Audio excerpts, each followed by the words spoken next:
पापाचार मिटाने को, धर्म रीति बतलाने को, पापाचार मिटाने को, धर्म रीत बतलाने को, सच्ची राह दिखाने को, सुख की धार बहाने को, सच्ची राह दिखाने को, सुख की राह बहाने को।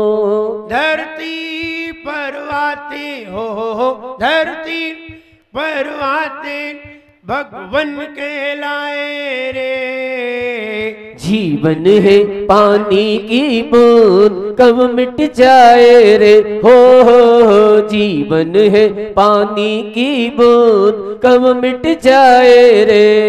होनी अनहोनी होनी अनहोनी कब क्या घट जाए रे। जीवन है पानी की बूंद कब मिट जाए रे, हो जीवन है पानी की बूंद कब मिट जाए रे।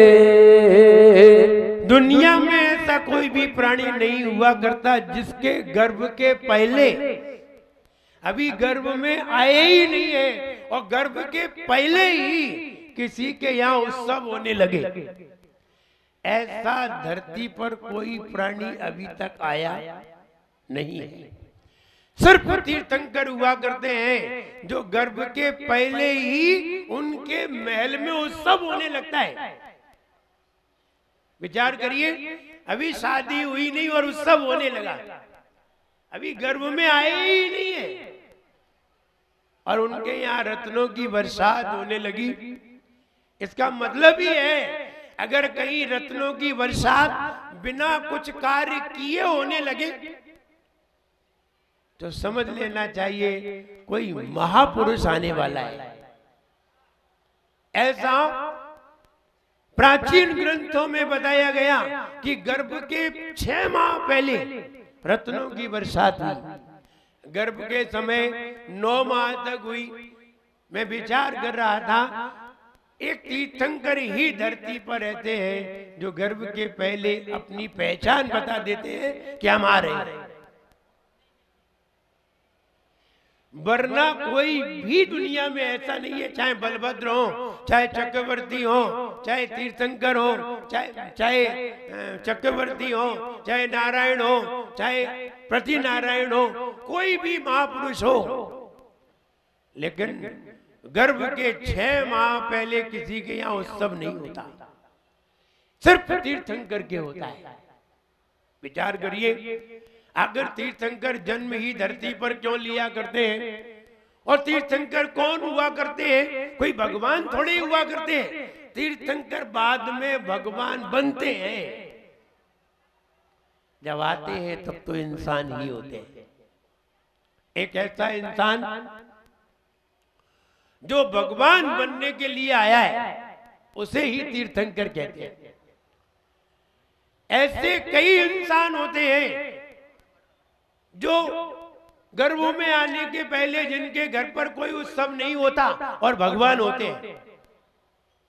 ऐसे कई इंसान होते हैं, लेकिन गर्भ के आने के पहले 6 माह पहले उत्सव होता है। वे होते तो इंसान हैं, लेकिन वो इंसान होते हैं जो यहाँ भगवान बनने के लिए ही आते हैं, और कोई दूसरा कारण ही नहीं है।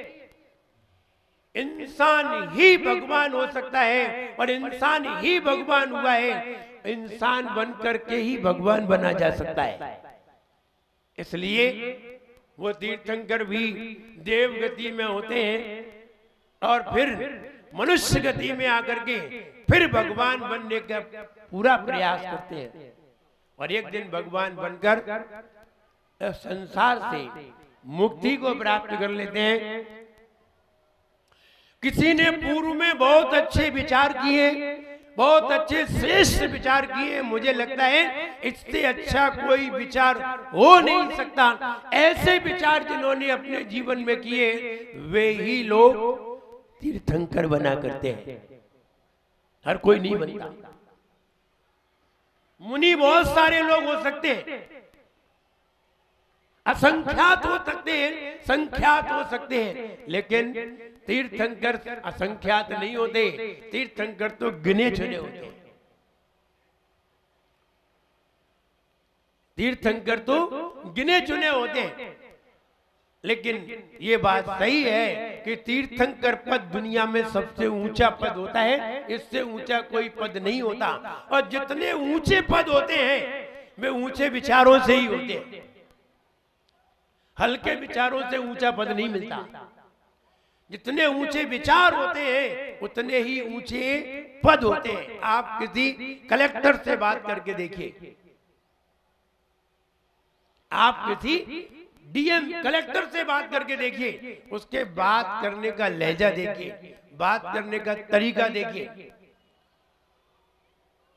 और वहीं उससे नीचे एडीएम से बात करके देखिए, उसके नीचे आप प्यून से बात करके, उससे स्टेनो से बात करके देखिए, प्यून से बात करके देखिए, सबके बात करने का लहजा अलग अलग होगा। जितना ऊंचा पद होगा उतने ही ऊंचे विचार होंगे, अच्छे विचार वाले होंगे। ऊंचे विचारों से, ऊंचे संस्कारों से ऊंचा पद प्राप्त होता है। इसलिए जब भी कोई राजा बनते हैं, जब भी कोई राजा महाराजा बनते हैं, अच्छी क्वालिटी के लोग बनते हैं। विचार करो, पूर्व के इतिहास देखो। हम कह रहे इतने तीर्थंकर, इन तीर्थंकरों को देखो, कहां पैदा हुए? राजाओं के यहां। आहार देखिए, आहार कहां हुए? तीर्थंकर कहां आहार लेते हैं? राजाओं के यहाँ। गरीबों के यहाँ आहार नहीं लेते। गरीबों की कुटिया में तीर्थंकर नहीं जाते, ये तो गलत बात है। आप कह रहे गरीबों की कुटिया में नहीं जाते। भगवान राम भी तो सबरी की कुटिया में गए थे कि नहीं? वो तो रास्ते में मिल गई थी, इसलिए रास्ते में मिल गई थी, खासकर उसके घर नहीं गए थे। वो तो रास्ते में मिल जाना अलग बात। और तीर्थंकर देखिए, आप पूरी लिस्ट देखिए उनकी। भगवान महावीर के 12 साल में 364 आहार हुए। पूरे 12 साल में, जब से वे मुनि बने और जब तक केवल ज्ञान नहीं हुआ, 30 वर्ष से 42 साल तक सिर्फ 364 बार आहार हुए। जब लिस्ट देखी गई किन किन के यहाँ हुए, राजाओं के यहाँ, और कोई उन्हें नगर में कोई मिला नहीं। ये बड़े बड़े राजाओं के यहाँ आहार हुए। इसका कारण है जो तीव्र पुण्य के धारी होते हैं, बड़े लोग उनके घरों पर ही पदार्पण कर पाते हैं। उतना पुण्य भी तो होना चाहिए। आप कहो किसी गरीब की कुटिया में क्यों नहीं जाते? गरीब का इतना पुण्य कहां होता है कि वो तीर्थंकरों को बुला ले। पुण्य की बात है, वो बात नहीं है कि तीर्थंकरों में भेदभाव पाया जाता है। नहीं, आखिर इतना महान व्यक्ति कहां पहुंच सकता है? वो तीर्थंकर पद के धारी और उनका गर्भ कल्याणक, उनका गर्भ कल्याणक आज मनाया जा रहा है। और आज ये बात सही है कि सच में तीर्थंकर नहीं है। यहां हम प्रतिमाओं का पंच कल्याणक मना रहे हैं। ध्यान रहे, आप मंदिर जाते हैं, मंदिर में कौन से सच में तीर्थंकर है? कोई जीवित तीर्थंकर थोड़ी बैठे हैं। वहां भी तो हम कल्पना से भगवान की आराधना कर रहे हैं। जब हम मंदिर जा सकते हैं तो पंच कल्याणक में आना भी उतना ही फलदायी होता है। हम आज रात्रि में उसका उत्सव मनाया जाएगा। 16 स्वप्न दिखाए जाएंगे। माता ने 16 स्वप्न देखे। वो स्वप्न, अच्छा स्वप्न कल दिखा दिए, आज उसका फल बताएंगे। अगर बैल जो है अगर स्वप्न में दिखाई दिए तो इसका फल क्या है? और अपने यहाँ महिलाएं ने जाने कौन कौन से स्वप्न देख लेती हैं। ये 16 स्वप्न इतने बार पढ़े हैं, यही देख लिया करो। बोले हम तो देखना चाहते हैं, दिखे तब। जाने कौन कौन से स्वप्न देख लेते हैं, कहां कहां के स्वप्न देख लेते हैं। और 16 स्वप्न इतने अच्छे रखे हुए हैं, इन्हें देखते नहीं। बोले देखने को तो सब तैयार है, दिखाई तो दे। ये तो नेचुरल है, स्वप्न कोई जबरदस्ती थोड़ी लाया जाता है। एक व्यक्ति ने जब स्वप्न देखा तो वो बता रहा था कि हमने एक स्वप्न देखा, आप समझ में नहीं आ रहा है कि क्या देखा। बोले क्यों? बोले कुछ नहीं, वो धुंधला धुंधला सा दिख रहा था। तो व्यक्ति को बड़ा गुस्सा आया, तो उसने कहा बेवकूफ, चश्मा लगा के सोया कर, जिससे साफ दिखाई दे। तो बिना चश्मा के सोई होगी? हाँ। बोले चश्मा तो नहीं लगाया था, बोले इसीलिए धुंधला धुंधला दिखा। और चश्मा लगा के सोओगे तो बिल्कुल साफ स्वप्न दिखा करेंगे। संगीता जी अच्छी तरह समझती है कि चश्मा लगा के बिल्कुल सही स्वप्न दिखाई देंगे। कई लोग चश्मा लगा के नहीं सोते, तो कहने का मतलब है वो स्वप्न 16 स्वप्न जो तीर्थंकर की मां को दिखाई दिए थे, आज उनका फल बताया जाएगा। अगर हमें माला दिखती है तो माला का मतलब क्या है? अगर हमें बैल दिखते हैं तो बैल का मतलब क्या है? अगर हमें सूरज दिखाई देता है तो सूरज का मतलब क्या है? आज वो मां यहां बैठेगी और सारे लोग प्रश्न पूछेंगे, और देखिए मां उत्तर बताएगी। ये भी तो एक असर है। तो मां उसके उत्तर बताएगी कि देखो इसका फल ये, या उनके पिताजी बताएंगे।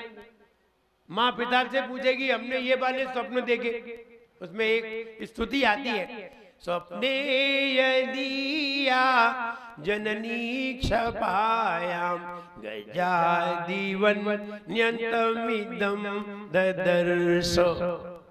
स्वप्ने यदिया, जिनकी मां को स्वप्ने दिखाई दिए, गज आदि हाथी से लेकर के अंत में अग्नि तक, गजादिवन न्यंतमिदम ददर्श यतात इत्याह गुरु परोयम नौमि प्रमोदा दविनंदनम दम। मैं यही गाए यतात इत्याह गुरु परोयम। अब ये किनसे पूछेगी? यतात भगवान के पिता से, मां भगवान के पिता से पूछेगी। तात से पूछेगी कि हमने ऐसे स्वप्न देखे हैं, इन स्वप्न का फल क्या है? तो वो कहेंगे गुरु परोयम। आपके घरों में तीनों लोक के गुरु आएंगे, ऐसा कहा। ऐसे अभिनंदन नाथ भगवान को इसमें प्रणाम करने को कहा है। तो हम ये कहें कि गर्भ कल्याण के दिन आज 16 स्वप्न के फल बताए जाएंगे, और फल जानना बहुत जरूरी है। वरना ऐसे स्वप्न दिखाई दिए, और स्वप्न दिखाई दिए तो तुम जान तो सकते हो, बार बार अगर कोई स्त्री गर्भवती हो और उसे कहीं ऐसे स्वप्न बार बार दिखाई दे रहे हैं, तो निश्चित मानिए कोई अच्छे पुत्र का जन्म होने वाला है। तो उनका फल आज शाम को ठीक समय पर आप सुनने के लिए आइए, और उनका फल सुनकर के अपने जीवन में सही बातों को धारण करिए, अनुकरण करिए, जिससे भविष्य में कोई ऐसी घटना घटती है तो तुम बता सकते हो कि इसका फल ये है। ऐसा नहीं है स्वप्न के फल व्यर्थ होते हैं, स्वप्न का भी कोई ना कोई अर्थ होता है। इसलिए वो स्वप्न, यहाँ स्वप्न का फल बताया जाएगा। लेकिन ये बात बिल्कुल सही है कि तीर्थंकर के अलावा दुनिया में पृथ्वी पर ऐसा कोई इंसान जन्म नहीं लेता जो गर्भ के पहले ही गर्भ का उत्सव मनाना प्रारंभ हो जाए। जिसके यहाँ सिर्फ तीर्थंकर ही होते हैं। तब विचार करिए, ये इतने सारे अतिशय होते हैं, इतनी सारी विशेषताएं होती हैं, ये गर्भ कल्याण क्यों मनाया जा रहा है? गर्भ कल्याण मतलब वो है कि जिसको सुन करके, जिनकी बातें सुन करके हमें बड़ा आश्चर्य हो और जिनकी बातें सुन करके हमारे जीवन में एक धर्म करने की लालसा उत्पन्न हो जाए, इसलिए इन्हें कल्याणक कहते हैं। गर्भ कल्याणक को सुन करके ये मन में भाव आ ही जाता है। ऐसा अपने जीवन में भी तो हो सकता है, अपन भी अगर ऐसा कार्य करें, अपन भी तीर्थंकर पद का बंद कर ले, तो अपन के सामने भी तो ये स्थिति आ सकती है। तो ये भाव अपने आप ही होने लगते हैं। इसलिए कल्याणक कैसे कहते हैं? जिसके सुनने से, जिसके देखने से हमारे जीवन में धर्म के परिणाम आने लगे, अच्छे विचार आने लगे, उन्हें ही कल्याणक कहते हैं। और वे कल्याणक 5 हुआ करते हैं: गर्भ कल्याणक, जन्म कल्याणक, तप, ज्ञान और मोक्ष। और ज्यादा क्यों नहीं होते? अब मोक्ष के अलावा कुछ है ही नहीं, वरना उसके आगे कोई रास्ता होता तो छठवां कल्याणक होता। और गर्भ से नीचे कोई क्रिया नहीं है, इसलिए इसके नीचे भी कुछ नहीं, ऊपर भी कुछ नहीं। इन्हीं 5 कल्याणक में पूरा जीवन पूर्ण हो जाता है। इसलिए पंच कल्याणक ही मनाए जाते हैं। इसमें भगवान को, भगवान की प्रतिमा में भगवान के जो गुण हैं वो आरोपित किए जाते हैं, और उनके गुण उसमें आरोपित किए जाते हैं। फिर स्थापना सत्य के आधार पर हम उस प्रतिमा में भगवान को स्वीकार करते हैं। एक स्थापना सत्य होता है, समझ लीजिए स्थापना सत्य क्या है। जब तक स्थापना नहीं हुई है तब तक हम किसी को अपना नहीं मानते। आपके घर के बाजू में एक लड़का रहता है, आपके घर के बाजू में एक परिवार है, आपने विचार किया कि मेरे घर में एक लड़की है, मेरे लड़की का संबंध इसके घर पर हो जाए, इनके घर पे एक लड़का है। देखिए स्थापना सत्य क्या होता है वो समझा।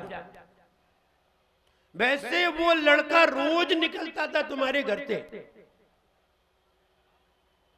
रोज निकलता था, तुम्हें कोई मतलब नहीं था। लेकिन एक दिन तुमने ये तय किया कि इस लड़के से हम अपनी लड़की का संबंध करेंगे, और संबंध करने के बाद आपने फलदान समारोह रखा, और फलदान समारोह में उसका फलदान किया गया। उसमें स्थापना कर दी कि अब ये मेरा क्या हो गया, दामाद हो गया। स्थापना होगी, ये स्थापना हुई है।